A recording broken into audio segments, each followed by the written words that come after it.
If you've come across San Pedro cactus online, then odds are you've come across some debate about whether or not owning and growing this plant is legal. In this video, we want to clear up any confusion on the subject, go over what mescaline and peyote are, and look at some recent history of psychedelic laws and regulations in the United States. We'll get right down to it. Buying San Pedro cacti in the United States is perfectly legal in 2024 for ornamental and horticultural purposes. Whether you desire to enhance your garden, sunroom, or greenhouse, the San Pedro can be a legal and aesthetically pleasing addition. So what's the cause for concern? It's because San Pedro, along with other trichocereus cactus, contain mescaline, an organic psychoactive compound. We want to note that at San Pedro Source, we emphasize responsible plant ownership, focusing on ornamental use only. Discussion of non-ornamental use can result in order cancellation and potential bans from our shop. Mescaline is a naturally occurring psychedelic alkaloid found in certain species of cacti, including peyote, San Pedro, Bolivian torch, and Peruvian torch. It's one of the oldest psychedelics in the world, with documented uses dating back close to 6,000 years in indigenous communities across the Americas.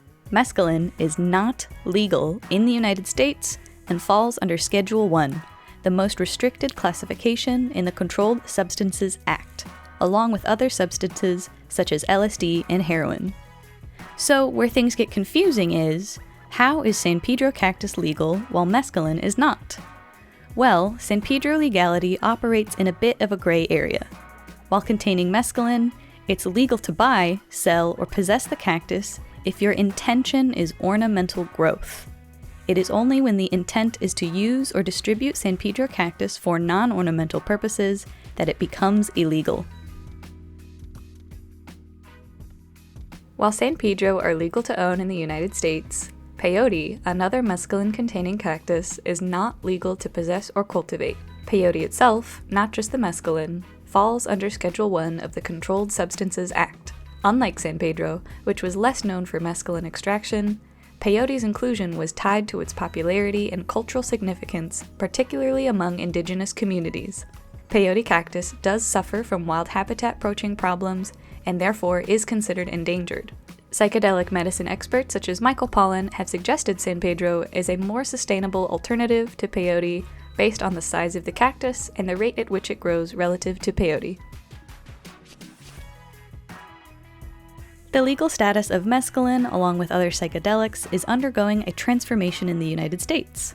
Some states and municipalities are moving towards decriminalization, and even legalization of those substances. For example, in November 2020, voters in Colorado passed Initiative 122, decriminalizing the possession of certain psychedelic plants and fungi, including mescaline-containing cacti like San Pedro. Oregon passed Measure 109 in 2020, creating a pathway towards legalizing therapeutic psilocybin-assisted therapy, and the changing perception of psychedelics draws parallels with the cannabis legalization movement.